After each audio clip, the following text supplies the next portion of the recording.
Isaías 45, de 9 a 13. Tá bom? Nosso texto aí. Então, olha só, você se lembra então, né, que no início do capítulo, Deus está anunciando Ciro. Ele fala o nome agora do libertador. Ciro, ele é o meu ungido. Aí Deus diz, eu, o Senhor, faço todas essas coisas, eu faço do jeito que eu quero, eu crio o mal, eu faço a paz, eu, Senhor, faço todas as coisas. E agora a gente vai ver a resposta de Jerusalém, a resposta dos judeus que ouviam essa profecia, que Deus haveria de libertá-los futuramente do cativeiro por meio de Ciro. Olha só o versículo de número 9, diz assim, ai daquele que contende com o seu Criador e não passa de um caco de barro entre outros cacos. E aí continua, acaso dirá o barro ao que lhe dá forma, que fazes? Ou, a tua obra não tem alça. Ai daquele que diz ao pai, por que geras? E à mulher, por que dás à luz? Assim diz o Senhor, o Santo de Israel, aquele que o formou. Quereis acaso saber as coisas futuras? Quereis dar ordens acerca de meus filhos e acerca das obras de minhas mãos? Eu fiz a terra e criei nela o homem. As minhas mãos estenderam os céus, e a todos os seus exércitos eis as minhas ordens. Eu, na minha justiça, suscitei a Ciro, e todos os seus caminhos endireitarei. Ele edificará a minha cidade e libertará os meus exilados, não por preço, nem por presentes, diz o Senhor dos exércitos. Então nós já vimos aí, oramos, né, o Senhor para que nos ensine, nós passamos então ao estudo deste trecho da Sagrada Escritura. E aí a gente começa lembrando o nosso grande tema é esse aqui, a grande libertação que Deus vai promover por meio de Ciro. Ele vai libertar o povo judeu do cativeiro. Vocês se lembram, é sempre bom lembrar que havia dois problemas graves com os judeus. O primeiro dele era geográfico, territorial. Eles não estavam na Terra Prometida. Eles tinham que ser, segundo a promessa de Deus, transportados, ou teriam que ser transportados para a Terra Prometida. Isso consistia também em liberdade do cativeiro. Qual que era outro problema? Os pecados dos israelitas. Por causa dos pecados deles, é que eles foram levados para o cativeiro. Não adiantaria nada Deus libertá-los do cativeiro, reconduzi-los a Jerusalém de novo, para eles continuarem pecando lá. Aí aconteceria a mesma coisa, Deus viria em juízo de novo. Então Deus tem que resolver dois problemas com Israel. O primeiro é o territorial, é tirá-los ali da Babilônia e levá-los novamente para Jerusalém. O segundo é resolver o cerne da questão, que é o pecado. E Deus primeiro vai resolver a questão da libertação geográfica com este ungido, né? Este homem pagão chamado Ciro. E o segundo problema? Ele vai resolver através de outro servo, que a gente vai começar a ver no capítulo 49. Vai falar de outro servo, maior do que Ciro, que vai resolver o maior problema de Israel, que é o pecado. Então, nosso tema é a grande libertação, e até 42, 28 a gente vai com esse tema aí, da libertação que Deus promoverá através de Ciro. Bom, a introdução a esse trecho que nós lemos. A mensagem de que um libertador gentio seria usado em prol de Israel não fora bem recebida pelos judeus. E assim, passaram a contender com Deus e com o seu plano. Daí o ai aqui, né? Ai daquele que contende com o seu Criador. É porque justamente é isso que os judeus estão fazendo. Eles estão contendendo contra Deus, dizendo assim, esse plano não é bom. Nós não queremos esse plano. Ok? Essa é a ideia. É possível que os judeus esperassem um libertador dentre os seus. Ou seja, um judeu também. E que esse os libertaria com grandes sinais e prodígios. Na verdade, José, talvez eles estavam esperando que um outro Moisés fosse levantado. Assim como Deus levantou Moisés no Êxodo. E esse Moisés, hebreu de hebreus, foi lá e com mão poderosa Deus livrou os hebreus do exílio egípcio. Talvez os judeus esperassem outro Moisés poderoso, mas agora, diferentemente disso, vem um pagão, um homem que não tem nada com Deus, e vai libertá-los não por meio de sinais e prodígios, mas por meio de uma campanha militar, algo muito comum naquela época. Então, eles estão desapontados com o plano de Deus. A ideia é, isso não pode dar certo. E nós vamos ver por que eles achavam que não poderia dar certo. Qual que é a resposta de Deus a essa contenda? Essa queixa, essa reclamação, a essa rebeldia? A resposta de Deus aos protestos dos judeus foi contundente. Em uma palavra, Deus disse, não é da conta de vocês. Ou seja, o que eu faço não é da conta de vocês.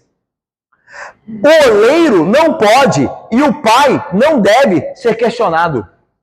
Eles, em sua própria esfera, possuem total soberania. Portanto, isso é com o Senhor. Ele, como criador e regente da história, não está disponível para questionamento.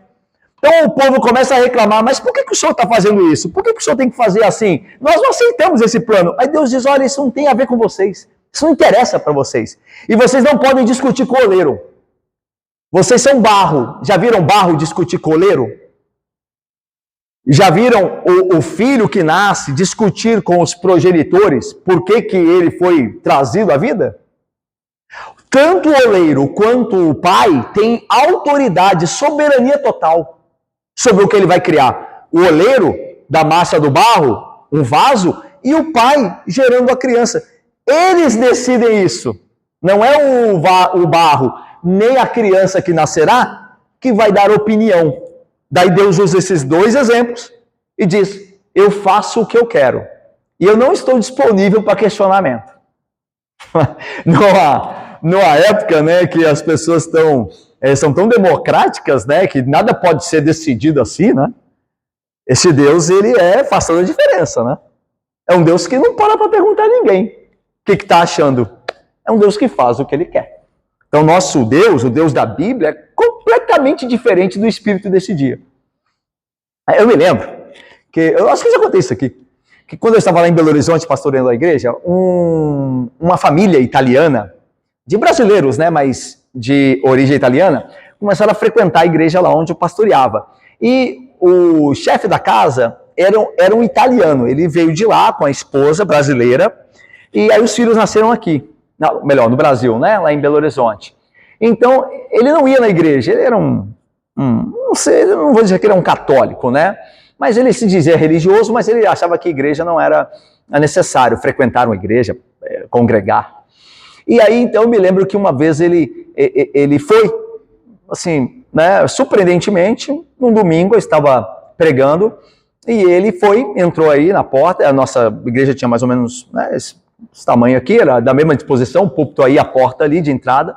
Ele entrou e ficou ali na parede onde está o diácono Marcos, ali encostado de pé, ouvindo o sermão ali. Tá. E quando terminamos, a família dele acompanhou para o lado de fora, ele foi embora, eu não conversei com ele aquele dia, mas na semana eu tinha uma visita marcada na casa da família dele e fui. Aí eu estava lá com os que frequentavam a igreja, os que eram crentes, e ele chega do trabalho e me encontra lá. Aí a gente se saúda ali e tal, aí eu perguntei para ele, olha, você gostou de estar lá conosco, né? A gente teve o prazer de tê-lo lá conosco, o que o senhor achou? Ah, o senhor gostou? Ele, não gostei. Sim, direto assim. Não gostei. Aí eu, mesmo? Por que o senhor não gostou? Porque o senhor fala e ninguém fala nada. Ninguém pergunta nada, ninguém tem o direito de falar nada. É só o senhor falando. Aí, perceba, a compreensão dele, qual que é a compreensão errada dele? No que ele está errado? A gente está falando de pregação, de culto, né, da pregação ali, não é de um estudo agora. Mas Perfeito. Ele acha que quem fala é um homem que está falando. E um homem pode ser questionado, certamente. Mas se Deus está falando, é outra coisa. E aí eu tentei explicar isso para ele, né? Disse que nós temos momentos como escola dominical, estudos de semanais, que as pessoas podem perguntar. E até depois da pregação, a pessoa pode ir lá perguntar ao pastor alguma coisa que ele não tem entendido. Mas deu para entender? Esse Deus que não para perguntar é um Deus que nosso século, e como fora sempre, não é só o nosso, né? Não admite. Não admite. Esse discurso autoritativo, ele não é mais admitido. Não é mais.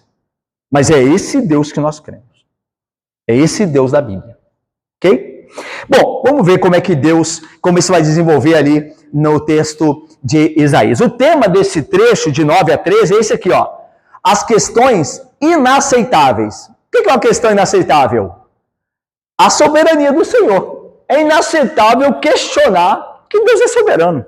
É uma esquizofrenia. Você crê num Deus que ele pode ser questionado, que ele pode ser rejeitado em seus planos. Ou Deus é soberano e faz o que quer, ou ele não é. E aí ele pode ser questionado, pode ser colocado em xeque. Mas o Deus da Bíblia é um Deus soberano e é inaceitável que ele seja, a sua soberania seja questionada. Ok? Vamos lá então, nossa estrutura aqui de hoje. Nós temos 2 pontos, A e B, como vocês estão vendo aqui. O primeiro começa com uma ilustração do oleiro e do pai. E depois a aplicação dessa ilustração. Depois nós veremos os atos divinos que estão além de questionamentos. Deus faz o que quer na criação e Deus faz o que quer na história. Fácil de guardar a estrutura do nosso texto hoje. Ok? Primeiro, uma ilustração do oleiro e do pai. E depois a aplicação dessa ilustração, né, a Deus. Como é que Deus é o oleiro e como é que ele é o pai e como é que nós devemos nos relacionar com ele nesse sentido. E depois os atos divinos, não tem que questionar. Deus vai mostrar que os seus atos são inquestionáveis na criação e na história. Vamos lá então? Primeiro, a ilustração 9 e 10. Vamos ler, por favor? Ai daquele que contende com o seu Criador, não passa de um caco de barro entre os outros cacos. Acaso dirá o barro da forma, que fazes? Ou a tua obra não tem alça?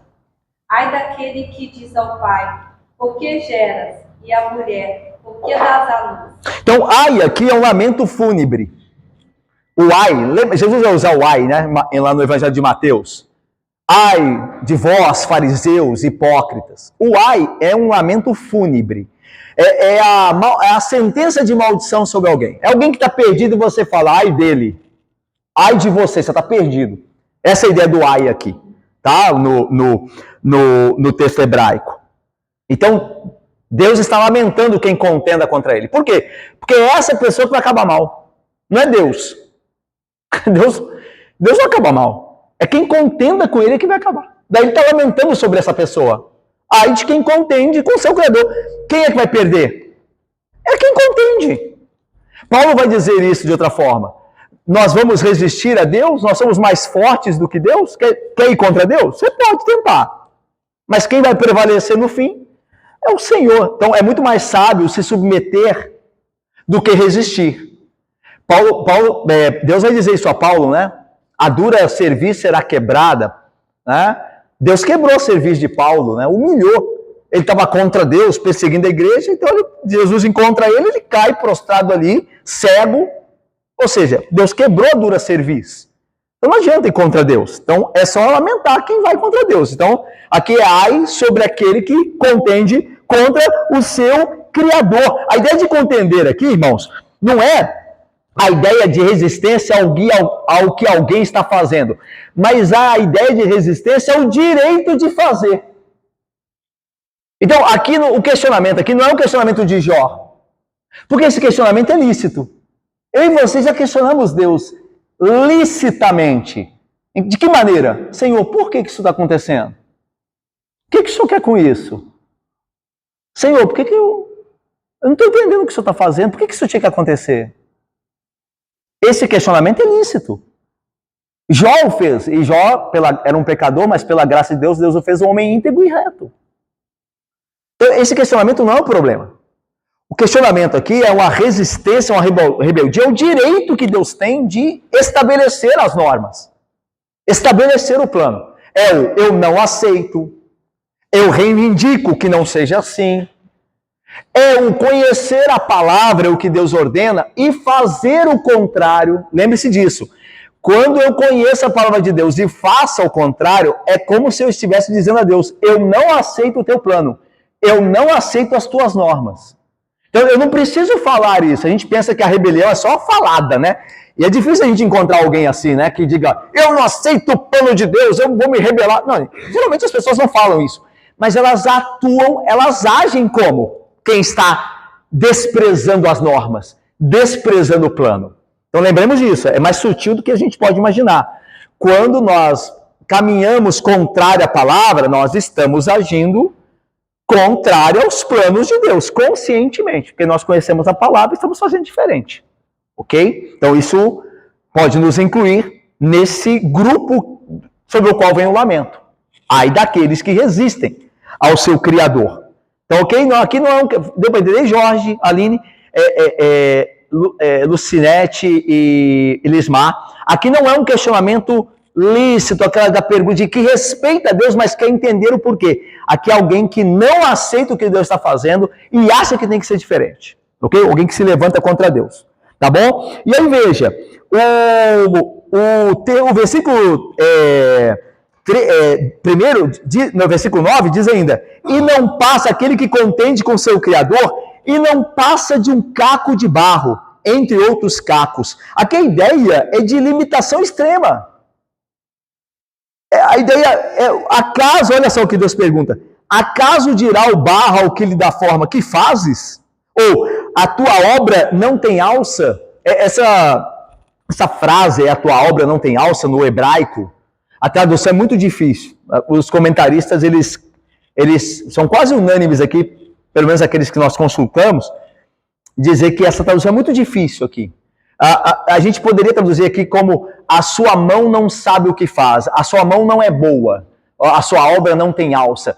Em suma, o que está dizendo aqui é o seguinte: o Senhor não tem habilidade para fazer isso, o Senhor não está fazendo bem. E muitas vezes nós olhamos para o plano de Deus e pensamos isso. Deus não está fazendo bem.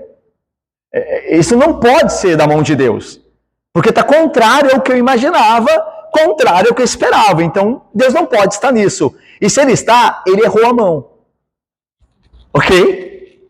Então, a ideia é essa. E aí Deus pergunta: acaso pode o barro dizer ao oleiro, você não sabe o que faz? O barro não fala nada, irmãos. Todos os pedaços de argila, a humanidade ocupa a mesma posição, sem vida, que é distinta do oleiro. Ou seja, o que o barro pode fazer? Nada. Tem vida em si. É o oleiro que comanda. É ele que está à frente. É ele que determina a forma que dará a massa, a argila. Então, assim, Deus conosco. A nossa vida é do Senhor. E falar isso é pela graça que nós falamos e confiados no poder de Cristo que nos sustenta. Mas é fato, a nossa vida é do Senhor. Ele faz com a nossa vida o que ele bem entender. Você quer uma aplicação disso ao extremo? Quando Jesus e os seus discípulos encontram com aquele homem cego lá no Evangelho, e os seus discípulos perguntam para Jesus, quem pecou para que ele nascesse cego? Ele ou os seus pais? Aí Jesus diz: isso não tem nada a ver com pecado. Ele é um pecador, mas ele não é cego por causa de um pecado específico. Ele é cego porque eu quis que ele fosse. É isso que Jesus está falando. Porque ele é meu. E eu faço do que é meu o que eu quero.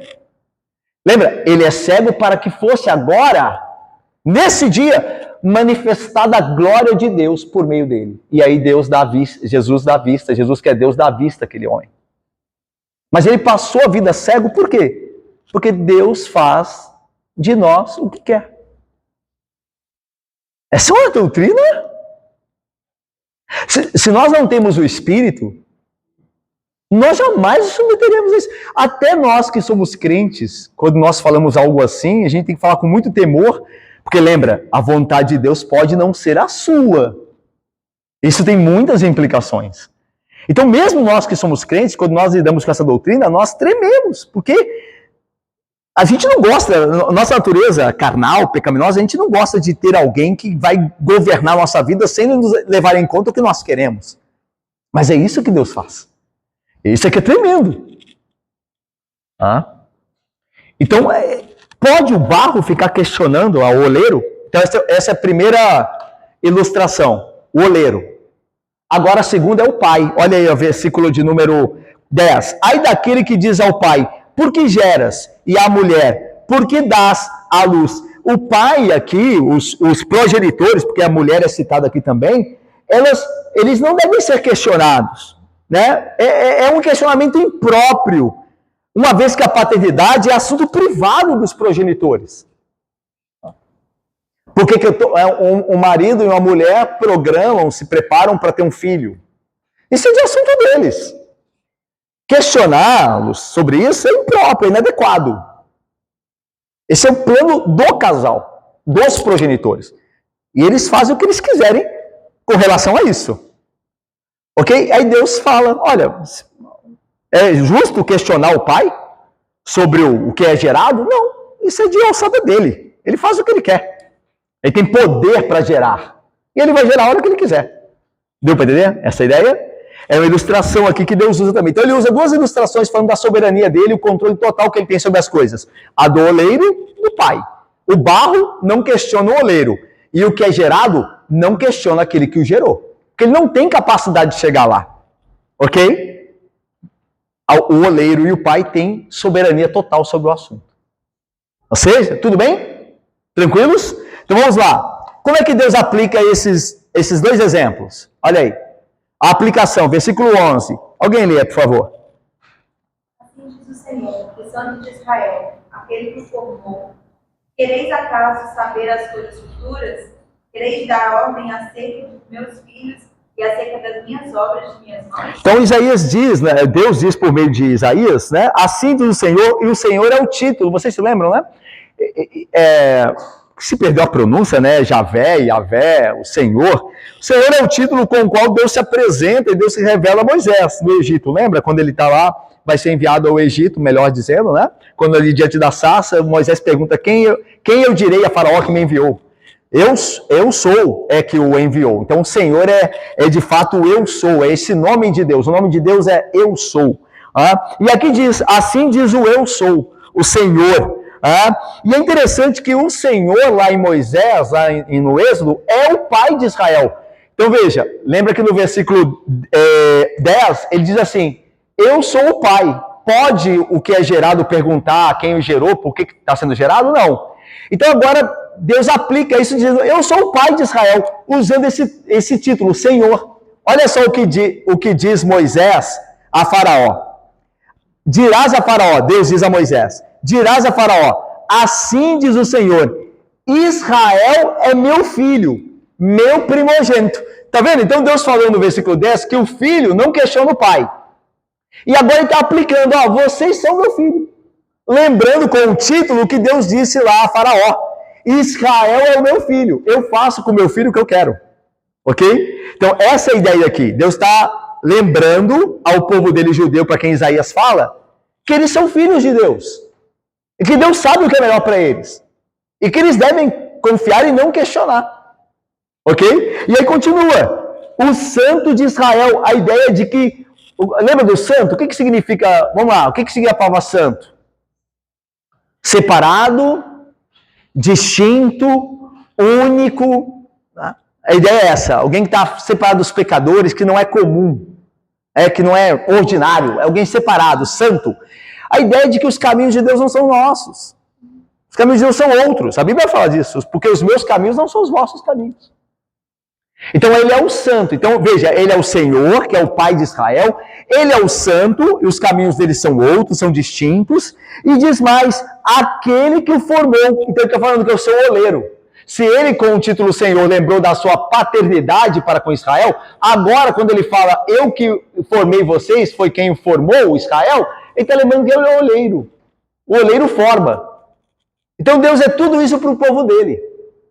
Então o povo dele deve questioná-lo? Não, irmãos. O povo dele deve confiar nele. Ok? O povo dele não tem direito de questioná-lo. Ninguém tem.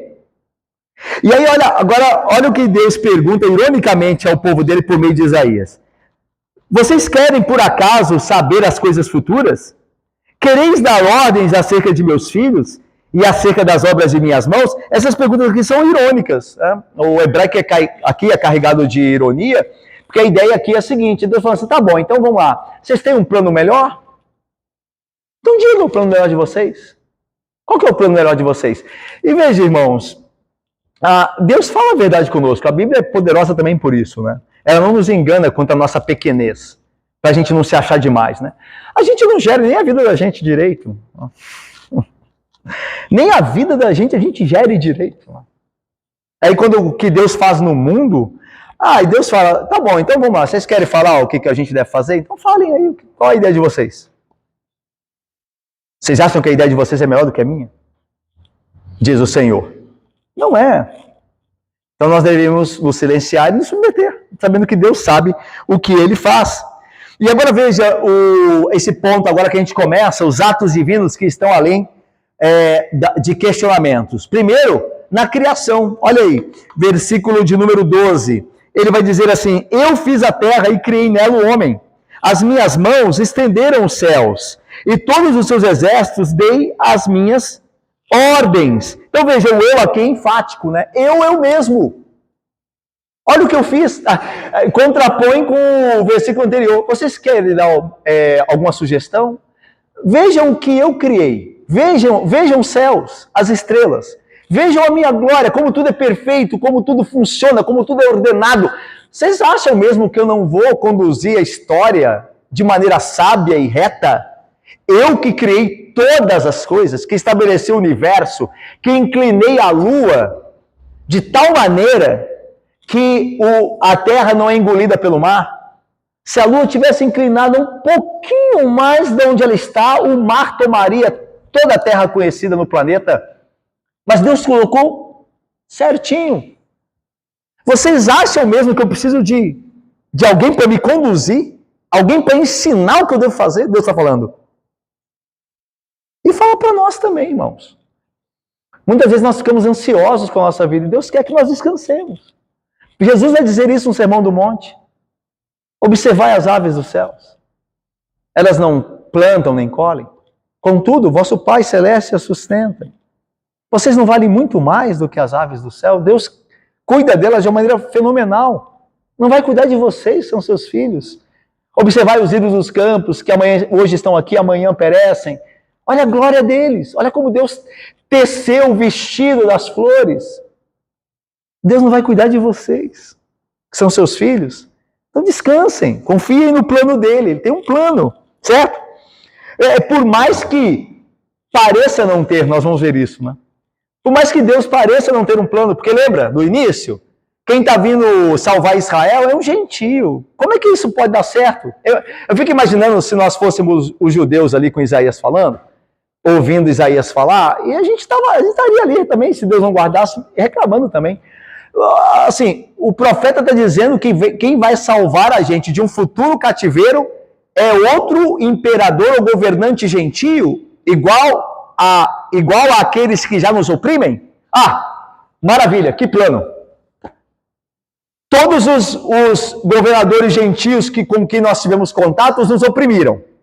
Agora vai vir um que vai me salvar. Ah, então tá bom, gente, vamos todo mundo para casa descansar.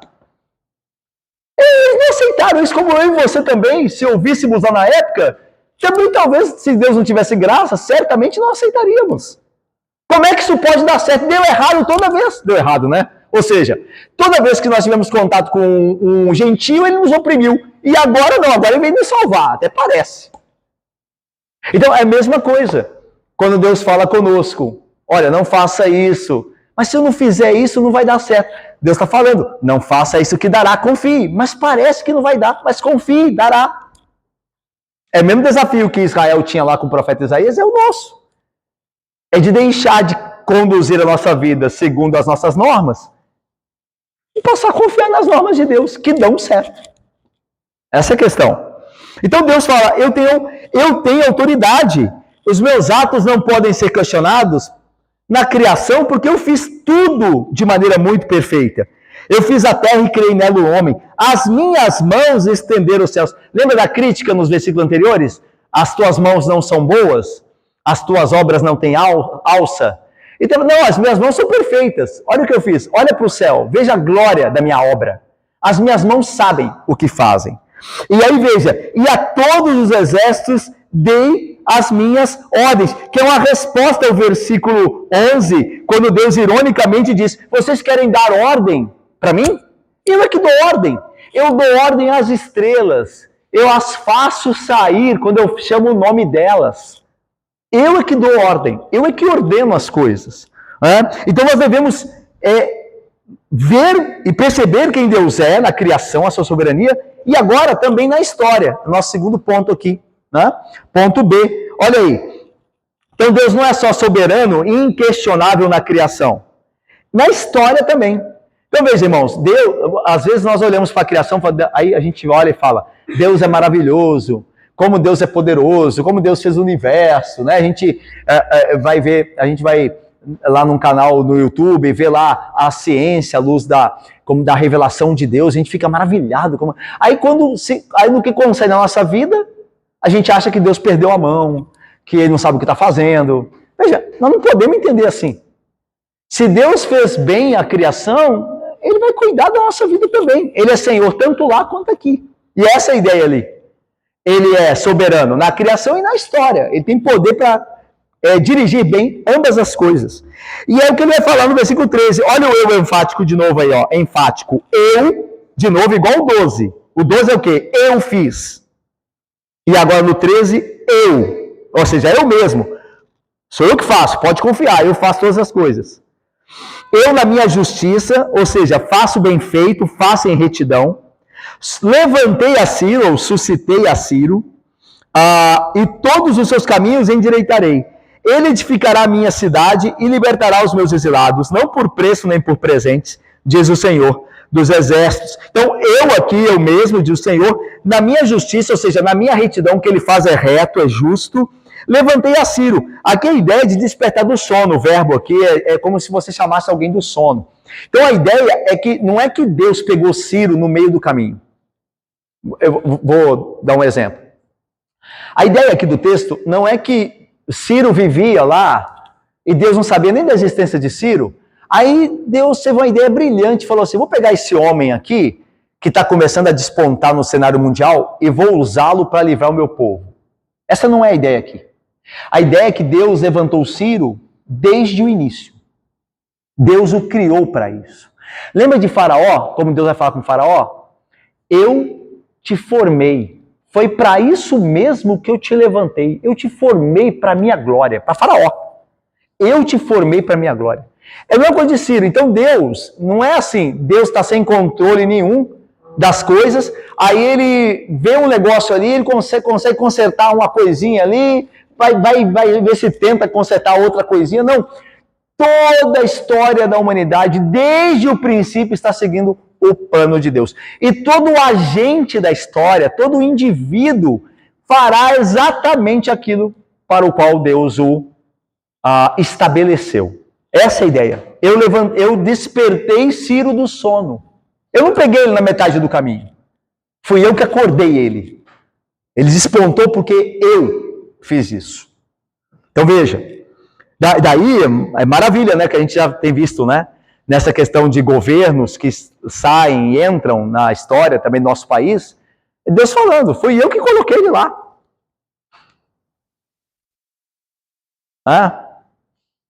Às vezes os políticos acham que eles estão lá porque eles foram espertos demais, não é? E às vezes eu e você cremos nisso, né? Que eles estão, é óbvio que muitas vezes, não todas, mas muitas vezes envolve muita falcatrua e muito engano, é claro. Mas em última instância eles estão lá para o bem ou para o mal, porque Deus os colocou. Eu é que o levantei do sono, eu é que o coloquei lá. O que Deus quer com isso? Lembra? Pode ser julgar uma nação ou abençoá-la, isso é com Deus. Mas quando nós olhamos, nós sabemos que Deus, em última instância, que colocou lá. E o que os homens acham aqui embaixo? Que foi a tramóia deles. Eles acham que conseguiram enganar todo mundo, inclusive a Deus, se é que existe um Deus para eles. E que eles estão lá, livres, leves e soltos, agora que eles estão no poder. Não existe isso. Na verdade, o que acontece é que enquanto eles acham e pensam essas coisas, Deus está dirigindo eles para aquilo que Ele planejou. Aí, isso é de um consolo maravilhoso. Você saber que o homem mau está no lugar que está porque Deus o colocou lá. E que Deus usará isso, por fim, para a glória dEle. Para o nome dEle ser vindicado. Consolo maravilhoso. É claro que nós lamentamos, dependendo do contexto, mas nós somos consolados com essas verdades. E é o que acontece com Ciro, lembra? Deus vai dizer no início do capítulo 45, Ciro não me conhece, ele nem sabe quem eu sou, ele não sabe que eu existo. Mas ele vai fazer tudo para o qual eu levantei. Tudo. Tanto que aqui no versículo diz, ele edificará a minha cidade e libertará os meus exilados. Ele pensa que está servindo a glória dele, como todo homem pagão.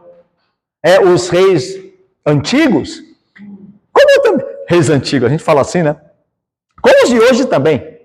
Mas os reis antigos, eles gostavam de contar vantagem dos seus feitos, das suas batalhas, né? Odes a favor deles mesmos, né? Hinos de louvor e exaltação, que eles eram os poderosos da terra. E Deus diz assim, tá vendo eles acharem isso deles? Que foram eles que conquistaram essas coisas? Mas fui eu que dei. Sou eu que dei. Eu tanto dou como tiro. Eles são tão poderosos, como eles dizem, que hoje eles estão aí, amanhã eles não são nada. Lembra daquele que morreu num acidente de helicóptero? Eduardo Campos? Lembra? Avião? Foi avião, Eduardo Campos? O Boechat, né? Lembra do Eduardo Campos? Ele morreu no acidente de avião. Ele era um nome que estava despontando aí como uma possibilidade futura. Eu lembro que na época da política, alguns políticos se movimentaram para poder fazer uma aliança com ele e tal. Ele não está mais aqui. Deu para entender? Nós fazemos planos, nós achamos que tudo vai acontecer e amanhã...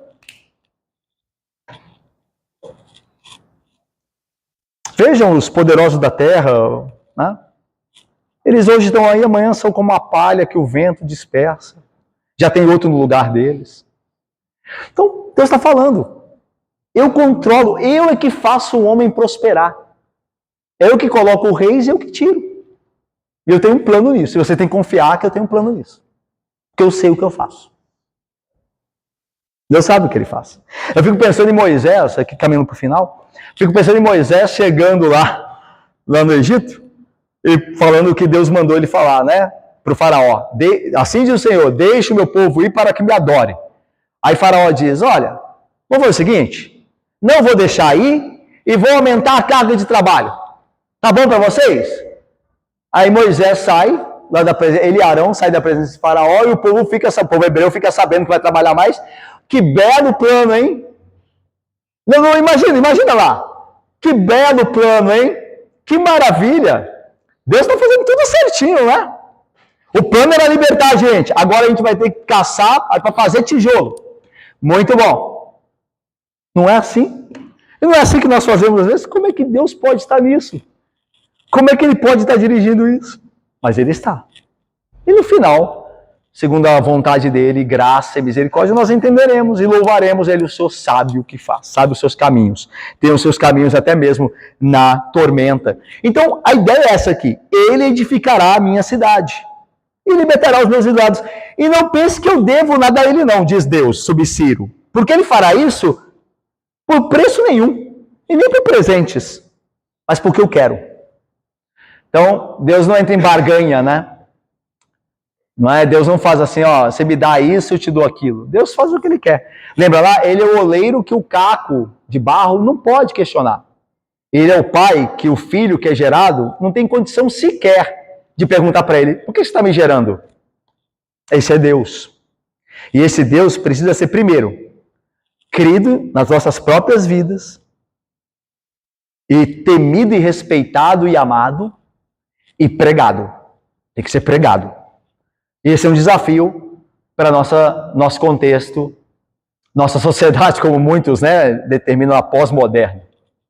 Esse Deus que tem controle, soberania total. Esse Deus que não é questionável, que não pode ser questionado.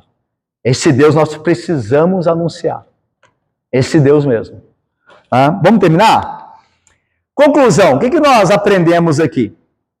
Nós aprendemos que não temos direito algum de questionar em rebeldia. Lembra que o questionamento não é aquele, como o Jó, que a gente falou no início, né? É um questionamento que é lícito, que é reverente. Mas nós não temos direito algum de questionar em rebeldia os planos do Senhor. É por isso que são tolos, né? E às vezes a gente age assim, né? São tolos os que ficam dizendo, né? Ah, não, se eu determino, eu estou, como fala? Profetizando que será assim, né? Já viu, gente, você está conversando com pessoas e falam, você já fez isso? Não, ainda não. Mas eu profetizo que será. Né? Procurar pelo e ovo, né? Sabe, nós não temos o direito de estabelecer o plano de Deus. Deus faz o que Ele quer. Aí a gente pode falar, e deve, se Deus quiser, né, você fará não só isso, como aquilo também. Mas se Ele quiser, pode ser que Ele não queira, né? Outro, mas Ele há de querer, eu sei que Ele quer. Que é aquela conversa, né? Se Deus quiser, e Ele quer, né? Então. Mas eu me lembro que uma vez eu estava eu era estudante de jornalismo. E eu fui com meu pai no hospital visitar um senhor da igreja que estava já nos últimos dias ali. E havia ali parentes dele que não eram crentes e alguns crentes. E aí, eu estava lá, eu devia ter lá os meus 16, 17 anos. Aí, eles reuniram lá em torno do meu pai, né? Parece que eram as últimas horas daquele senhor. E o meu pai foi orar, meu pai orou. Meu pai é pastor, que os irmãos estão, né, chegando na igreja agora. Meu pai é pastor e orou, Senhor, olha, abençoa a vida do fulano, se o Senhor quiser mantê-lo conosco, que assim seja, se o Senhor quiser levá-lo também, que assim seja. Pra quê? Foi terminar a oração e alguns parentes cercaram meu pai e não gostaram. O senhor falando para levar o nosso querido parente? Que absurdo! Que isso? Isso não é fé, isso, tá vendo? Essa ideia, o que está por trás desse tipo de comportamento? É nós criando as normas. Isso aqui não pode. Deus não pode fazer isso aqui. O resto Ele pode. Deus não está debaixo das nossas normas. Tá? Então não temos direito algum de questionar em rebeldia os planos do Senhor. Segundo, Deus como Criador, Senhor, Santo, sabe muito bem o que faz, gente. Ele sabe muito bem o que está fazendo com a minha vida e com a sua. Né? Para a sua glória e para o nosso bem-estar. Ele sabe, Ele vai nos levar até o fim. Guardar a nossa alma até o fim. Porque Ele sabe, Ele é o Criador, Ele é o Senhor, Ele é o Santo, Ele não erra em nada. Ok? Então confiemos nele e na sua providência. E por fim, aprendemos também que devemos nos humilhar em sua presença, pois somos apenas pó. Veja só, do mesmo jeito que Deus fala assim, pode o caco de barro perguntar ao oleiro, isso obviamente é uma verdade e nos humilha, se nós somos orgulhosos, né? Nos humilha, mas é uma verdade. Um caco de barro que sou eu não pode perguntar para o oleiro o que ele está fazendo. Né? Eu tenho que simplesmente me submeter. Mas ao mesmo tempo tem uma verdade consoladora aí. Deus está dizendo para você, olha, confia em mim. Descansa. Espera. E você verá. Aí Deus falou assim, olha, descansa que o trabalho é meu. É legal quando você...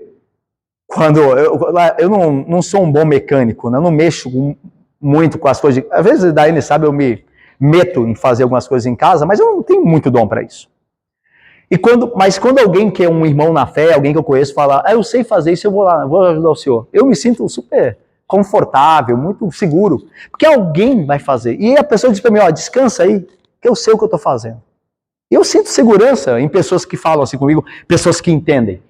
Nós não vamos nos sentir seguros com Deus? Deus está falando assim, descansa, espera, eu sei o que eu estou fazendo. É meu todo o trabalho, diz aquele cântico, né? E o seu trabalho é descansar. O seu trabalho é descansar, descansa. E deixa o resto comigo, que eu sei o que eu estou fazendo. Que graça tem o crente, que consolo tem o crente. Bom, algumas perguntas com uma aplicação aqui final. Você tem murmurado contra o que Deus tem feito em sua vida? Ou tem confiado que Ele sabe o que faz? O que você tem feito? Segunda pergunta. Você está ciente de que o Senhor não é só soberano sobre a criação, mas também sobre a história e a sua história? Você está ciente disso? Que Deus não só cuida do mundo criado, mas cuida da história e da sua história. E por fim, a sua fé é aquela fé bíblica que crê em tudo que Deus prometeu, mesmo que as circunstâncias pareçam indicar o contrário. É porque esta é a fé verdadeira, né?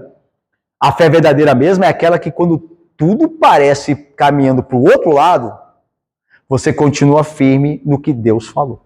Mesmo as coisas caminhando para outro lado. Não, Deus falou, ele vai cumprir. É essa fé que é a fé que Deus deseja que nós tenhamos. E aí responde a pergunta, né? Por que Deus muitas vezes faz o que eu não quero? É justamente para que você tenha essa fé madura, que crê apesar das circunstâncias. Que Deus nos abençoe. Amém, irmãos.